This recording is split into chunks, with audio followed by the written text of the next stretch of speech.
ये एक conducting plate है और एक ये दूसरी कंडक्टिंग प्लेट है। ठीक है, इसको हमने अर्थ कर दिया, इस पे चार्ज प्लस क्यू, उतना ही नेगेटिव चार्ज इस पे minus Q. Area of plate is what A, which is much larger than separation between the plates, and medium between both the plates is air. Medium between both the plates is air. ठीक है, मुझे क्या करना है, ये मेरे पास एक capacitor है, कैपेसिटेंस इसकी मुझे पता है C is equal to epsilon not A by D, ये हमें पता है। अब एक बात बताओ, ये पॉजिटिव प्लेट है, ये नेगेटिव प्लेट है, तो these plates will attract each other और नॉट। भाई ये प्लेट्स एक दूसरे को अट्रैक्ट करेंगी कि नहीं करेंगी? अगर ये प्लेट्स एक दूसरे को अट्रैक्ट करेंगी तो मुझे क्या बताना है, force of attraction between these two plates. इन दोनों प्लेट को हमने डी डिस्टेंस पे होल्ड कर रखा है। क्या कर रखा है? होल्ड कर रखा है। तो पॉजिटिव चार्ज वाली प्लेट नेगेटिव को अट्रैक्ट करेगी और नेगेटिव वाली किसको? पॉजिटिव को अट्रैक्ट करेगी। तो मुझे क्या बताना है, फोर्स ऑफ attraction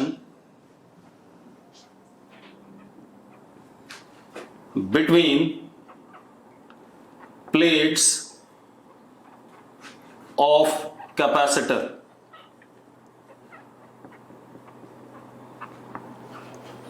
ठीक है, अब आप एक चीज देखो भाई, ये हो गया, मान लेते हैं इसकी चार्ज डेंसिटी कितनी, प्लस सिग्मा इस वाली प्लेट की। तो इसकी वजह से, क्योंकि इनफाइनाइट प्लेट अज्यूम की जाएगी, एरिया बहुत बड़ा है, तो इसकी वजह से इलेक्ट्रिक फील्ड यहां पर हर जगह क्या होगी? यूनिफॉर्म होगी। और कितनी होगी? इस जगह पे अगर मैं इलेक्ट्रिक फील्ड देखूं, पॉजिटिव चार्ज इनफाइनाइट प्लेट की वजह से E away from the plate, and कितना? Sigma upon 2 epsilon nought uniform. इतना ही यहां भी होगा, इतना ही यहां भी होगा, इतना ही यहां भी होगा, इतना ही यहां भी होगा। यस और नो? हमारे पास एक पैरेलल प्लेट कैपेसिटर है, इस प्लेट पे चार्ज प्लस क्यू, इस प्लेट पे माइनस क्यू। प्लेट एरिया बहुत बड़ा है, तो plates will be considered as what? Infinite sized. ठीक है, इस प्लेट की चार्ज डेंसिटी प्लस सिग्मा, बीच में एयर है, capacitance epsilon not A by D होगा, ये आपको पता है। अब एक बात तो, ये पॉजिटिव चार्ज वाली प्लेट नेगेटिव चार्ज वाली प्लेट को अपनी तरफ अट्रैक्ट करेगी, और नेगेटिव चार्ज वाली प्लेट पॉजिटिव चार्ज वाली प्लेट को अपनी तरफ अट्रैक्ट करेगी। यानी कि these plates will exert mutual force of attraction on each other. Yes और नो? अब मुझे यही जो force of attraction in plates के बीच में निकालना है। तो एक बात बताओ, ये एक इनफाइनाइट प्लेट मानी जा रही है जिसकी चार्ज डेंसिटी क्या है? सिग्मा है। तो इनफाइनाइट प्लेट की वजह से इसके आसपास इलेक्ट्रिक फील्ड यूनिफॉर्म होता है, and that is sigma upon 2 epsilon not. Yes और नो? अब मेरी बात सुनो, अब क्या कहानी है, अगर मैं यहां पर छोटा सा सरफेस एरिया पकड़ूं, तो इस पे चार्ज है माइनस DQ, इलेक्ट्रिक फील्ड इधर, चार्ज माइनस DQ, तो इस पे जो फोर्स लगेगा वो क्या लगेगा? DF लगेगा इधर, and DF is equal to how much? dq into E, dq into E। yes or no? अब मजेदार बात देखो, इसी तरीके से यहां पर अगर मैं dq पकड़ूंगा तो इस पे भी df लगेगा ऐसे, इस पे भी df लगेगा ऐसे, क्योंकि dq into E negative charge पे इलेक्ट्रिक फील्ड के अपोजिट फोर्स लगती है। तो टोटल फोर्स जो होगा वो होगा इंटीग्रेशन ऑफ व्हाट? df। सारे df सेम डायरेक्शन में है, तो सीधे सीधे ऐड हो जाएंगे। तो F is equal to integration dq into E। Yes और नो? ठीक है, अब एक बात तो, E क्योंकि कांस्टेंट है, E कांस्टेंट है, तो इंटीग्रेशन से क्या आ जाएगा बाहर? तो F is equal to E integration dq। अब ये dq सारा चार्ज जब ऐड करोगे किसके बराबर आएगा? Q के बराबर आएगा। तो F is equal to Q into what? E। ये आ गया। तो F इज इक्वल टू कितना बेटा?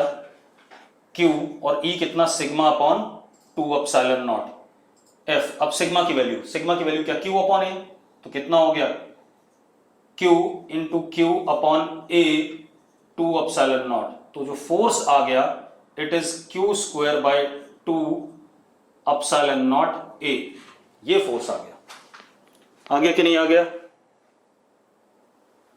ठीक है, तो फोर्स किस पे डिपेंड कर रहा है? एक तो अमाउंट ऑफ चार्ज के स्क्वायर पे और मीडियम उनके बीच और प्लेट के एरिया पे, लेकिन प्लेट्स के बीच में सेपरेशन कितना है इस पे डिपेंड नहीं कर रहा है। ये तब जब प्लेट्स को हम क्या मान रहे हैं, इनफाइनाइट मान रहे हैं। ठीक है, इतनी बात तो हम क्या लिख रहे हैं, इफ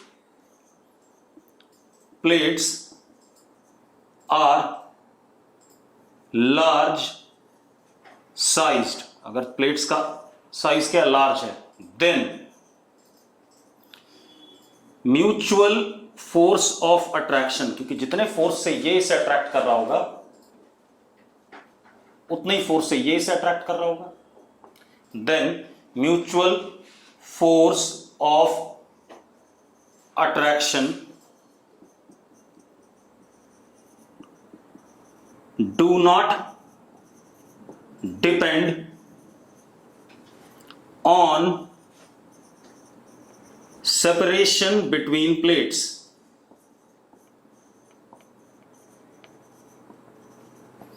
सेपरेशन बिटवीन प्लेट्स पे डिपेंड नहीं कर रहा है, यस और नो? चलो ठीक है, तो ये कहानी आ गई। अब ये वाली प्लेट F फोर्स से इसे अट्रैक्ट करेगी, F फोर्स से ये वाली प्लेट इसे अट्रैक्ट करेगी, mutual force of attraction between these two plates and formula for the force का magnitude is q square upon 2 epsilon naught a। Prabhjot repeat कर देता हूं मैं दोबारा से एक बार, इसको समस्या है भाई, सीधी सी बात है, ये एक इनफाइनाइट प्लेट मानी गई है तो इसकी वजह से इलेक्ट्रिक फील्ड इधर क्या है, यूनिफॉर्म है, कांस्टेंट है, कितनी, सिग्मा अपॉन 2 epsilon naught। अब मैंने इस प्लेट पे dq चार्ज पकड़ा नेगेटिव, तो नेगेटिव चार्ज पे फोर्स क्या होता है, इलेक्ट्रिक फील्ड के अपोजिट, अंदर की तरफ df, यहां माइनस dq पकड़ा df, यहां माइनस dq पकड़ा df, तो हर जगह df ऐसे लगेगा, तो df is dq into E. Total f जो होगा, क्योंकि सारे df सेम डायरेक्शन में है तो वेक्टर सम सीधे सीधे ऐड हो जाएगा इंटीग्रेशन df। अब integration df will be dq into E, E constant है, बाहर आ जाएगा इंटीग्रेशन से, तो dq क्या आ जाएगा, q आ जाएगा, तो f क्या होगा, q इंटू ई की वैल्यू डाली, हमने आंसर निकाल लिया, यस और नो? चलो अब एक और काम करते हैं इसी में, अब थोड़ा सा अरेंजमेंट बदलते हैं। हमारे पास एक ये बड़ी सी प्लेट है और ये दूसरी बड़ी सी प्लेट है,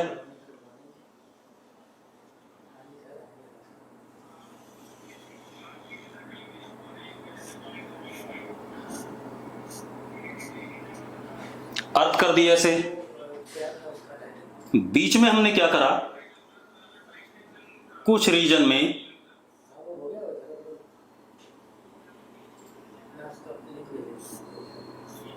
डाई इलेक्ट्रिक स्लैब,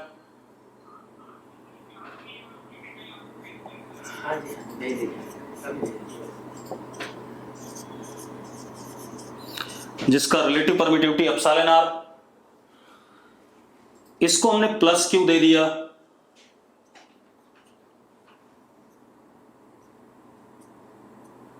और इसको माइनस क्यू। ठीक है, यहां पर क्या आएगा, ये प्लस क्यू, ये माइनस क्यू, यहां आएगा माइनस क्यू इंड्यूस और इधर आएगा प्लस क्यू इंड्यूस। ये बातें हमें पता है, पिछली क्लास में हमने पढ़ा हुआ है सब, यस और नो? आएगा कि नहीं आएगा भाई?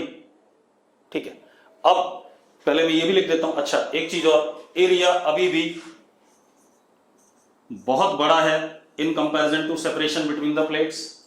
ठीक है, अब सबसे पहले तो Q इंड्यूस का मैग्नीट्यूड होगा कितना, Q 1 minus 1 upon epsilon R. हमने ये प्रूव करा हुआ है कल की क्लास में, करा है कि नहीं करा है?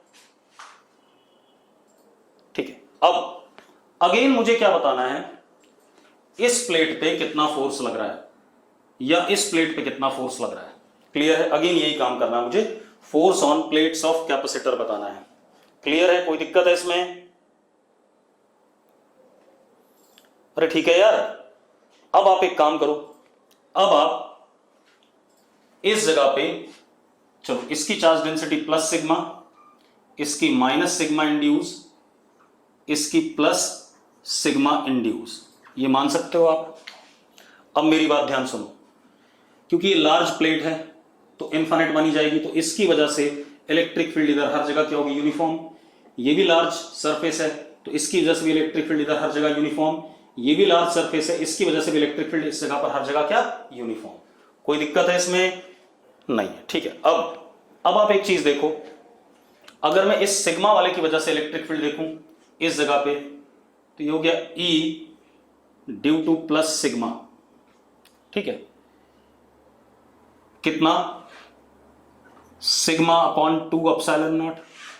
अब इसी जगह पे इसकी वजह से देखें तो इधर की तरफ E due to minus sigma induce, और इसकी वजह से इधर E due to plus sigma induce. हाँ या ना? अरे यस और नो? अब एक बात बताओ, E due to plus sigma induce and E due to minus sigma induce एक दूसरे को कैंसिल कर रहे हैं कि नहीं कर रहे हैं? कर रहे हैं कैंसिल। तो इसका मतलब जो नेट इलेक्ट्रिक फील्ड यहां पर आया किसी भी जगह पर इस प्लेट पे, E net is E due to plus sigma, that is sigma upon 2 epsilon not. Induce charges की वजह से वैसे भी इलेक्ट्रिक फील्ड बाहर कहीं पर भी कोई फर्क नहीं डालता है, जीरो ही होता है। ये हमने पहले भी डिस्कस किया हुआ है। अरे करा हुआ है कि नहीं करा हुआ है? ठीक है। अब यानी कि इस सरफेस पे हर जगह electric field sigma upon 2 epsilon not है। तो अब अगर मैं इसके ऊपर छोटा सा माइनस डी क्यू पकड़ता हूं, और ये कैसा यूनिफॉर्म है, तो माइनस डी क्यू पकड़ता हूं तो फोर्स इस पे क्या लगेगा, डीएफ लगेगा। ऐसे यहां भी डीएफ लगेगा, यहां भी डीएफ लगेगा, ठीक है, इतनी बात। अरे यस और नो? ठीक है। तो अब जो हमारे पास डीएफ आया, DF is D Q into E due to plus sigma. अरे ठीक है यार, अरे ठीक है भाई, ठीक। अब आप एक चीज देखो, तो F is equal to integration dF, that is integration dq into E due to plus sigma, and E due to plus sigma is what, constant, तो ये बाहर आ जाएगा इंटीग्रेशन के। तो F is equal to E due to plus sigma into what, dq का क्या आ जाएगा, q। तो F is equal to sigma upon 2 epsilon not into q। तो F is equal to q square upon 2 epsilon not a। Again same result आ गया कि नहीं आ गया? ठीक है। इसका मतलब पार्शियली अगर हमने डाइलेक्ट्रिक स्लैब डाला बीच में, तो force on plates of capacitor remain same. इस पे जितना F इधर लग रहा है उतना ही F इस पे इधर लग रहा है। Therefore, no change in mutual force of attraction between plates, जब हमने पार्शियली से डाला है। यस और नो? अब क्या कहानी बेटा, ध्यान सुनो। इसके बाद एक और काम कर लेते हैं।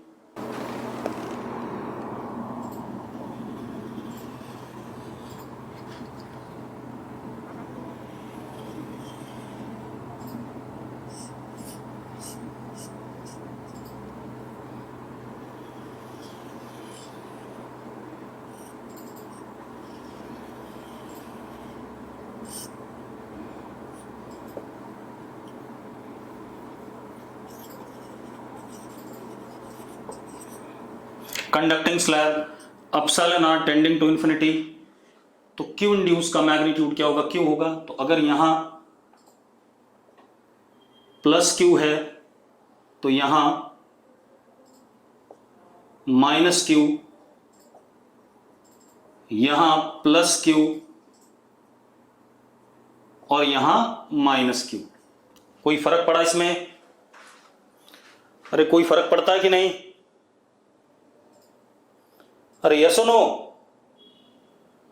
यही है, ठीक है, इतनी बात। अब मजेदार बात देखो अगेन, अगर मैं इस जगह पे इलेक्ट्रिक फील्ड देखूं, ये 1 2 और 3, इस जगह पे इलेक्ट्रिक फील्ड देखूं तो ये सिर्फ E1 की वजह से आएगा, क्योंकि 2 और 3 की इलेक्ट्रिक फील्ड एक दूसरे को क्या कर जाएगी, कैंसिल आउट कर जाएगी, नहीं कर जाएगी?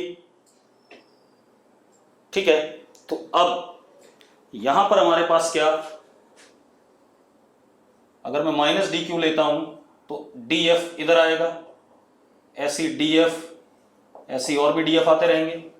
अब इसकी चार्ज डेंसिटी हमने प्लस सिग्मा ले ली, तो जरा देखो कितना आ गया, D F is equal to D Q into E plus sigma.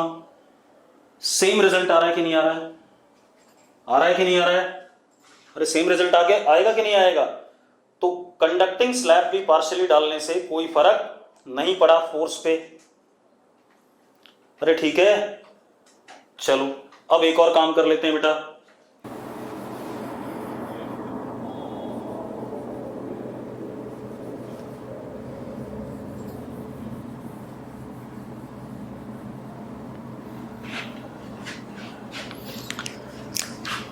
अब हम क्या करते हैं, इनके बीच में डाइलेक्ट्रिक स्लैब डालते हैं।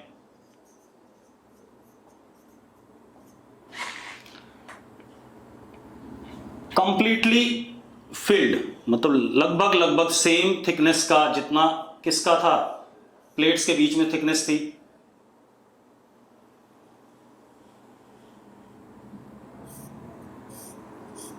बिल्कुल ऐसे कंप्लीटली, अभी तो पार्शियली था, अब मैंने कंप्लीटली भर दिया भाई।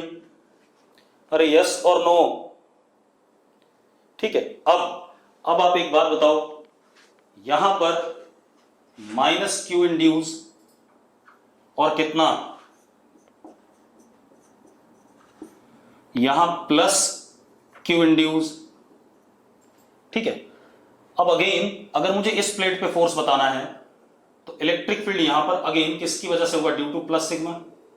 वे प्लस क्यू इंड्यूस और माइनस क्यू इंड्यूस की वजह से इलेक्ट्रिक फील्ड प्लेट के ऊपर होगी ही नहीं, क्योंकि एक दूसरे को कैंसिल कर जाएगी। ठीक है, तो अब अगर मैं यहां पर छोटा सा डीएफ माइनस डी क्यू लेता हूं, तो इस पे डीएफ अंदर की तरफ, ऐसी इधर भी अंदर की तरफ, तो टोटल क्या हो जाएगा, एफ हो जाएगा अंदर ऐसे। हाँ या ना? अगेन सेम रिजल्ट आ रहा है कि नहीं आ रहा है? आ रहा है कि नहीं आ रहा है? ठीक है, इतनी बात। तो अब ये ध्यान रखना कि बीच में अगर हमने मीडियम डाला तो भी force between plates of capacitor do not change, it is always Q square upon 2 epsilon not a. ठीक है, इतनी बात। मतलब फोर्स एक तो सेपरेशन बिटवीन प्लेट्स पे डिपेंड नहीं करता अगर एरिया, सरफेस एरिया प्लेट्स का बहुत बड़ा है, और दूसरा आपने पार्शियल या कंप्लीट जो भी मीडियम डाला उस पर डिपेंड नहीं करता है। ठीक है, इतनी बात। आगे बात करते हैं बेटा। अब आप देखो, हमारे पास एक parallel plate capacitor again,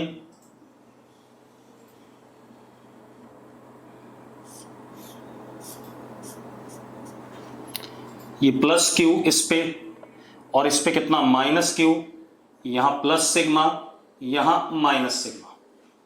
clear है? बीच में क्या है, एयर है, और A is much greater than what, D। ठीक है, अब मुझे क्या बताना है, आप एक बात बताओ। सबसे पहले आप एक चीज देखो, यहां पर इलेक्ट्रिक फील्ड जीरो प्लेट के इस साइड, और यहां पर भी इलेक्ट्रिक फील्ड क्या, जीरो। मतलब no electrostatic energy exist beyond the plates, मतलब no electrostatic energy density exist beyond the plates. अब अगर मैं यहां पर बात करूं इलेक्ट्रिक फील्ड की, यहां बीच में, तो हर जगह बीच में E होगा सिग्मा अपॉन एप्सिलॉन नॉट, उधर की तरफ डायरेक्टेड। यस और no? Sigma upon 2 epsilon not plus sigma upon 2 epsilon not is sigma upon epsilon not. ठीक है, और ये कैसा, यूनिफॉर्म।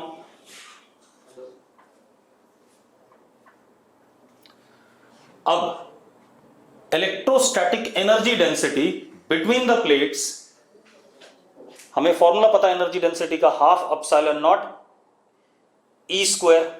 तो अब हम क्या करते हैं,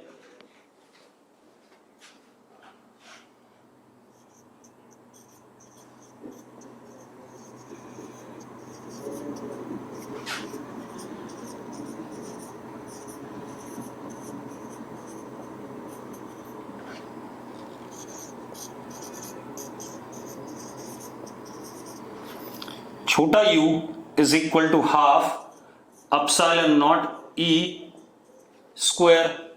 हाँ या ना? अरे यस और no?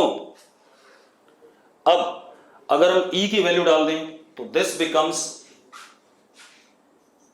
Sigma square upon 2 epsilon not. बनता है कि नहीं बनता है भाई? और ये हर पॉइंट पे विद इन द प्लेट, क्योंकि इलेक्ट्रिक फील्ड यूनिफॉर्म है, तो हर पॉइंट पे between the plates electrostatic energy density क्या रहेगी? कांस्टेंट रहेगी। या सिग्मा की वैल्यू डाल दो।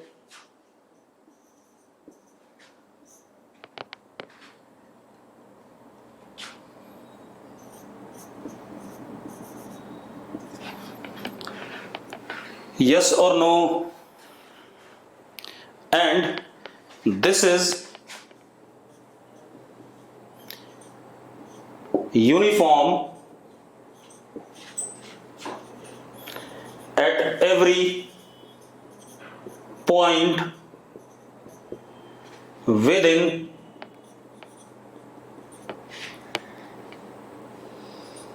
region of plates।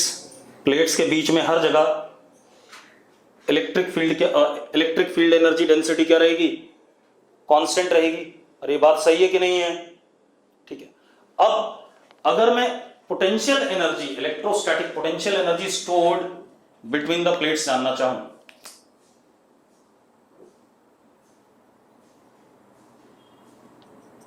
अब मैं क्या जानना चाहता हूं, क्योंकि प्लेट एरिया बड़ा है बेटा, तो फ्रिंजिंग इफेक्ट वगैरह खत्म है। क्योंकि अगर हम प्लेट एरिया बहुत बड़ा लेते हैं तो हमने कहा था हम फ्रिंजिंग इफेक्ट की इलेक्ट्रिक लाइंस बाहर जा रही हैं, वो सब हमने क्या कर लिया था? इग्नोर कर लिया था। कल की क्लास में पढ़ा था हमने। तो अब क्या कहानी है, मैं क्या कह रहा हूं, now electrostatic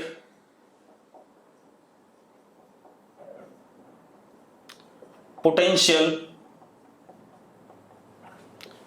energy stored by capacitor सिर्फ प्लेट्स के बीच में ही स्टोर्ड है, क्योंकि इलेक्ट्रिक फील्ड वहीं पर है, बाकी जगह पर इलेक्ट्रिक फील्ड नहीं है। तो अब जरा देखो, du upon dv is what? Energy density. Yes और नो? ठीक है भाई। तो अब जरा देखो, du is equal to u dv का इंटीग्रेशन, तो u is equal to integration u dv। ठीक है। अब एक मजेदार बात देखो, u तो कांस्टेंट है, छोटा वाला, हर पॉइंट पे inside what? Region of the plates. तो u क्या आ जाएगा? छोटा वाला बाहर आ जाएगा इंटीग्रेशन से, और integration dv will be what? Complete this volume between the plates. तो u इज इक्वल टू छोटा u into a into D. Volume is what? a into D. Yes और नो? ठीक है। अब वैल्यू डाल देते हैं बेटा, u is equal to Q square upon 2 epsilon not a square into a into D.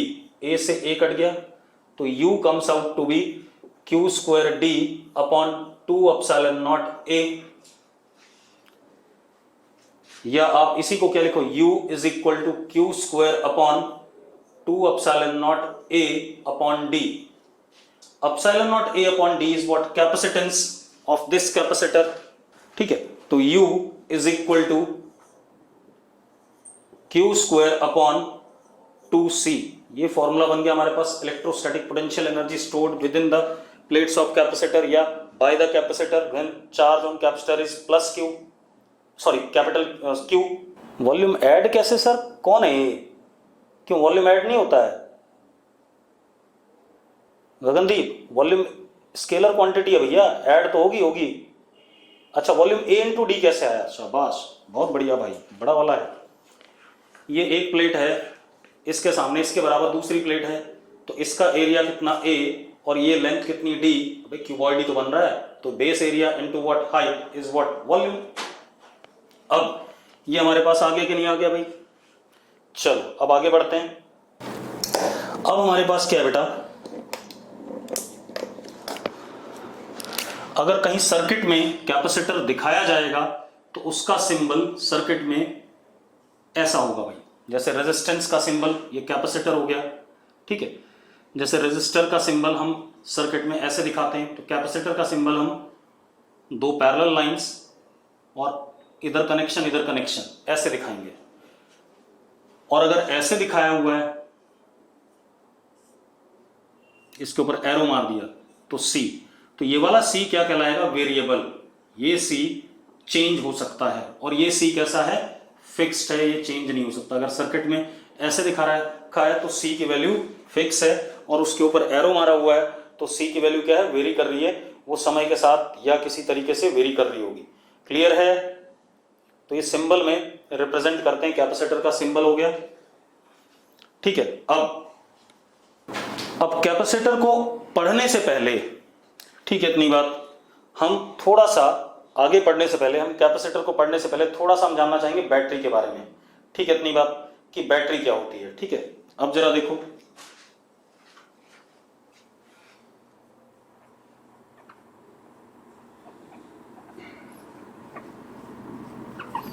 Battery और सेल, ठीक है, इतनी बात, बैटरी और सेल। और हम अभी आइडियल बैटरी की बात करेंगे, ध्यान रखना कैसे।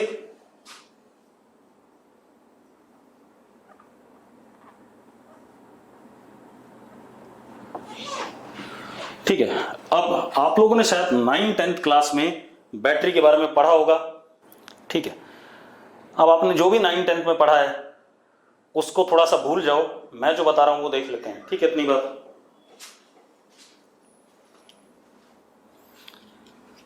आप एक काम करो, जैसे आप सब लोग जेनेसिस में आए हुए हो, ठीक है,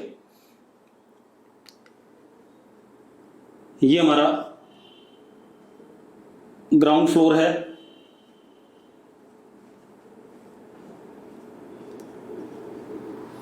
और ये हमारा टॉप फ्लोर है,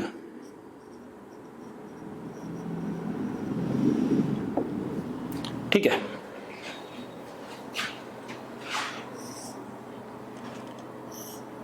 मैं आपको समझाने की कोशिश कर रहा हूं बैटरी की वर्किंग क्या है, ठीक है। अब तो एक काम करते हैं, नैतिक को एग्जांपल मान लेते हैं। नैतिक ये है, ठीक है, टॉप फ्लोर पे। नैतिक को अगर हल्का सा मैं छेड़ दूं तो अपने आप नीचे गिरेगा कि नहीं गिरेगा? You potential energy decreases and kinetic energy increases, नीचे गिरते हुए, यस और नो, हाँ या ना? अब अगर नैतिक यहां गिर गया तो नैतिक खत्म हो गया भाई, मतलब हाथ पैर टूट गए, इसके टूट गए हाथ पैर। अब क्या नैतिक अपने आप ऊपर जा सकता है? अपने आप तो नहीं जा सकता है। तो अब नैतिक को आप लोगों में से 4 बंदों ने उठाया और फिर से ऊपर रख दिया, तो जब आप इसे ऊपर ले जा रहे हो तो यू इंक्रीजेस, हाँ या ना? अरे यस और नो? 4 बंदे से उठा के ऊपर ले जा रहे हैं, फोर्स्ड टू मूव अप, अपने आप तो नहीं जाएगा, force to move up, and comes down by itself, अपने आप नीचे आ गया था। अब नैतिक यहां पहुंच गया भाई। अगेन नैतिक अपने आप नीचे गिर सकता है, अगर हल्का सा छेड़ दिया जाए, गिर सकता है कि नहीं? ठीक है, फिर 2-4 हड्डियां और टूट जाएंगी, फिर नैतिक को उठाया कुछ लोगों ने, फिर ऊपर चढ़ा दिया। ठीक है, अब एक और एग्जांपल ले लेते हैं, और एक एग्जांपल ले लेते हैं। ये तो हो गया ऐसा, ठीक है। अगला एग्जांपल, हमारे पास फाउंटेन है,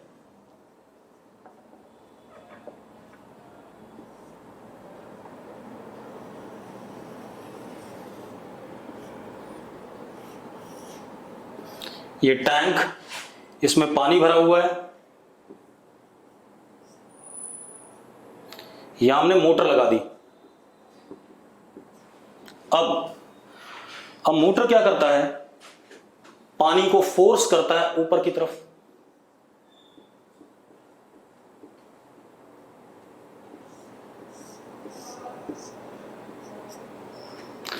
और पानी अपने आप नीचे गिरेगा, फिर अगेन फोर्स करेगा ऊपर, फिर अपने आप नीचे गिरेगा। यही चल रहा है कि नहीं चल रहा है भाई? अरे ऐसी काम करता है फाउंटेन, ठीक है।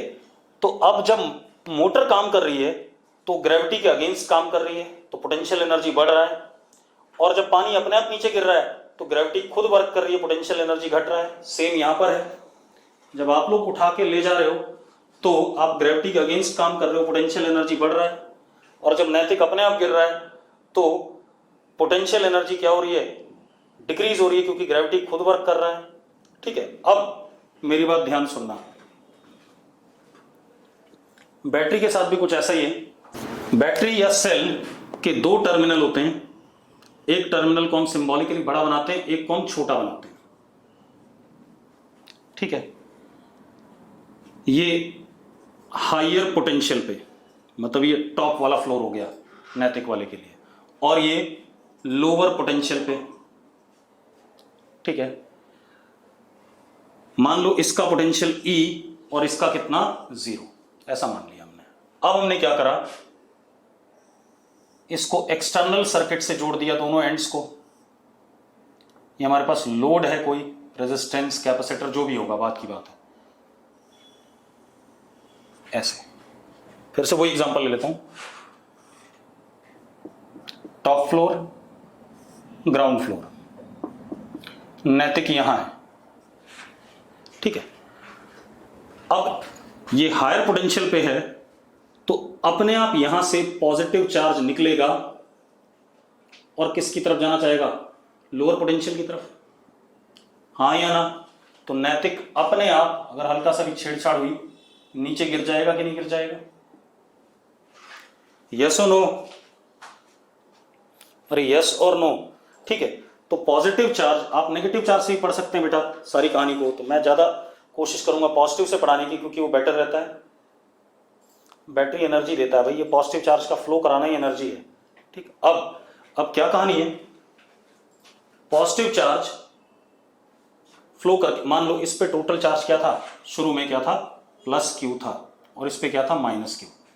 ठीक है, अब अगर इतना चार्ज पॉजिटिव निकल गया तो यहां इस सिचुएशन में अब क्या आया, +Q -Q, और यहां आया -Q +Q। देखो ये इधर से गया, ऐसे घूम के यहां आ गया, तो जरा देखो -Q +Q, और यहां से +Q निकला है तो Q -Q। अब जो हायर पोटेंशियल वाली प्लेट है, ठीक, इतनी बात, उस पर चार्ज क्या हो गया, कम हो गया, और जो लोअर पोटेंशियल वाली प्लेट है उस पर चार्ज क्या कर गया, बढ़ गया। अरे यस और नो? ठीक है, तो इन दोनों के बीच में जो पोटेंशियल डिफरेंस होना चाहिए वो घटना चाहिए। Now due to flow of +Q, potential difference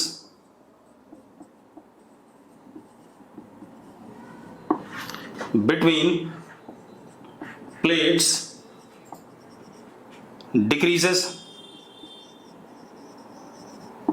घट गया कि नहीं घट गया? यस और नो? ठीक है, लेकिन क्योंकि बैटरी आइडियल है तो पोटेंशियल डिफरेंस हमें हमेशा मेंटेन करके रखना है। तो अब एक बात बताओ, नैतिक यहां पहुंचने के बाद अपने आप तो जा नहीं पाएगा, भी ये चार्ज यहां पहुंच गया तो अपने आप उधर तो जा नहीं पाएगा, क्योंकि ये हायर पोटेंशियल है, लोअर पोटेंशियल है, तो इलेक्ट्रिक फील्ड इधर की तरफ डायरेक्टेड है, ई ऑफ बैटरी हायर से लोअर की तरफ, पॉजिटिव चार्ज से नेगेटिव चार्ज की तरफ। तो क्या ये जो प्लस क्यू छोटा वाला आया था, क्या ये क्या कहते हैं अपने आप छोटी वाले टर्मिनल से बड़े वाले टर्मिनल की तरफ जा पाएगा? नहीं जा पाएगा, क्योंकि फोर्स किधर की तरफ लग रहा है, छोटे वाले टर्मिनल की तरफ, अपने आप नहीं जा पाएगा। सेम यहां पर नैतिक क्या अपने आप ऊपर जा पाएगा? बिल्कुल नहीं जा पाएगा। तो नैतिक को 4 लोग उठाएंगे और ऊपर ले जाएंगे। तो यहां पर भी क्या होता है, केमिकल एक्शन, एक फोर्स लगने लगता है इस प्लस क्यू पे, फोर्स ऑफ बैटरी इधर लगेगा और इलेक्ट्रिक फील्ड का फोर्स, इलेक्ट्रोस्टैटिक फोर्स इधर लगेगा, which will be Q into E. ठीक है भाई, तभी तो यार बैटरी का खेल क्या है, बैटरी तभी डिस्चार्ज हो जाती है भाई। आपने ड्राई सेल देखा होगा, जो टॉर्च वगैरह में सेल डालते हैं, उसमें क्या होता है, यहां से चार्ज आकर के यहां आता रहता है और इन दोनों के बीच में डिफरेंस ग्रेजुअली घटता रहता है। डिफरेंस घटता गया, पोटेंशियल डिफरेंस, तो धीरे धीरे यहां से चार्ज के जाने का रेट भी क्या हो जाएगा, स्लो हो जाएगा। चार्ज के जाने का रेट स्लो हो जाएगा और बाद में जब पोटेंशियल डिफरेंस क्या हो जाएगा, बराबर, तो चार्ज फ्लो ही नहीं करेगा और आप जो भी टॉर्च से बल्ब जला रहे होगे या जो भी कर रहे होगे वो काम होना बंद हो जाएगा। लेकिन आइडियल बैटरी में या जो हमारे इलेक्ट्रोलाइटिक सेल होते हैं, जो आपने पढ़े हैं इलेक्ट्रोकेमिस्ट्री में, उसमें क्या होता है, कोई ना कोई केमिकल एक्शन जरूर होता है। जो फोर्स ऑफ बैटरी है, this is due to some chemical action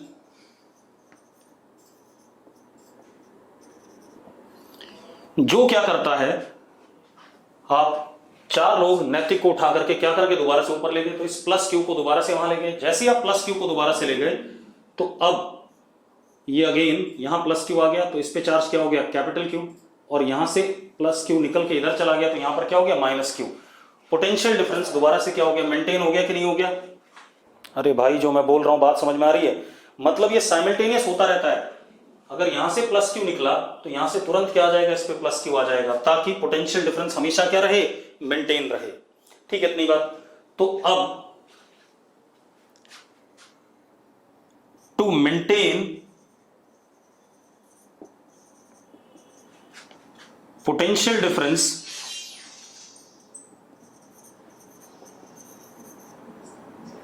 constant between terminals of battery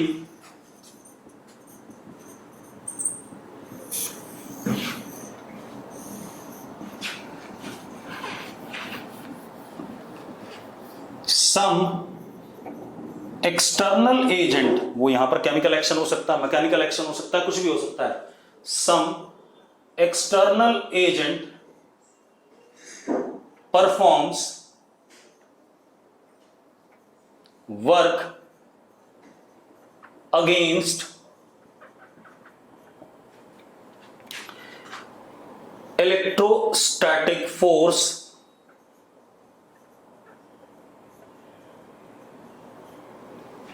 ठीक है, इतनी बात। पोटेंशियल डिफरेंस को मेंटेन करने के लिए एक्सटर्नल एजेंट कुछ वर्क करता अगेंस्ट इलेक्ट्रोस्टैटिक फोर्स। अरे क्लियर है भाई? जो सेल चलना बंद होता है ना, वो आइडियल बैटरी नहीं होती है। ठीक है, अब एक काम कर, जो फाउंटेन है उसको धूप में खड़ा कर दे, जो उसका टैंक होगा धीरे धीरे उसमें पानी कम होता जाएगा ड्यू टू एवेपोरेशन, या जब फुहारे से पानी बाहर निकलेगा तो कुछ पानी क्या कर जाएगा, बाहर गिरने लगेगा। तो जब पानी खत्म हो जाएगा तो मोटर चला के रख, क्या पानी ऊपर चढ़ा पाएगा जब पानी नहीं है तो? ठीक है, तो सेम मैं यहां आइडियल बैटरी की बात कर रहा हूं। ठीक है, इतनी बात। तो some external agent performs work against electrostatic force. ठीक है, और होगा क्या, F of battery external agent का force is equal to electrostatic force. ठीक है, इलेक्ट्रिक फील्ड इधर की तरफ बैटरी के बीच में। ठीक है, अब F of battery is equal to Q into E, magnitude में इसके बराबर लेकिन डायरेक्शन में इलेक्ट्रोस्टैटिक फोर्स के अपोजिट। ठीक है भाई, ये एक्सटर्नल एजेंट का फोर्स हो गया। अब work done by this external agent is called as work done by battery, कि बैटरी ने कितना काम करा। तो work done by battery, work done by battery, मान लेते हैं टर्मिनल्स के बीच में सेपरेशन कितना डी है, और ये ई यूनिफॉर्म मान ली हमने, क्या मान ली, यूनिफॉर्म मान ली।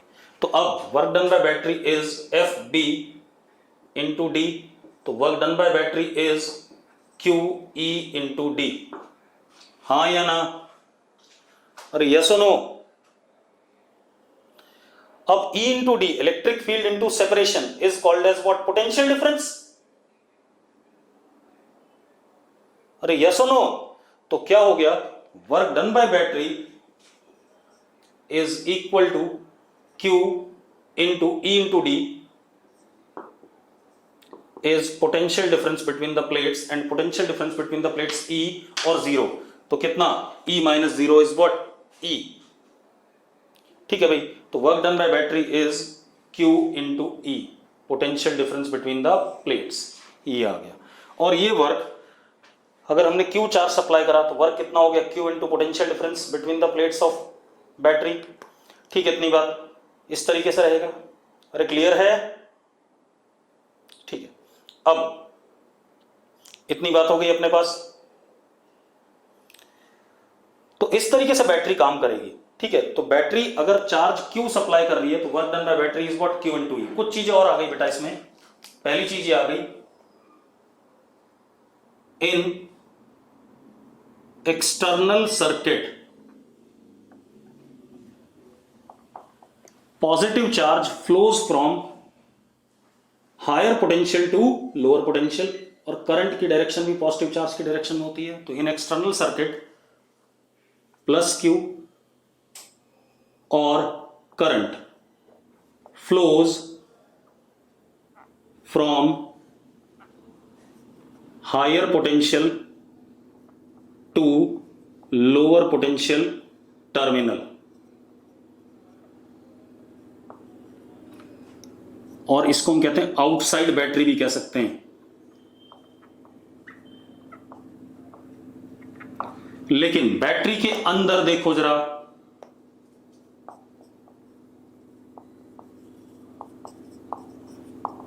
Inside battery plus Q and I is from lower potential to higher potential terminal. Yes or no? अरे यस और नो, इतनी बात हो गई। अब आज का लेक्चर यहीं रोकेंगे बेटा, ठीक है, इतना ही रखेंगे, कल नए सिरे से स्टार्ट करेंगे कैपेसिटर पे, ठीक है।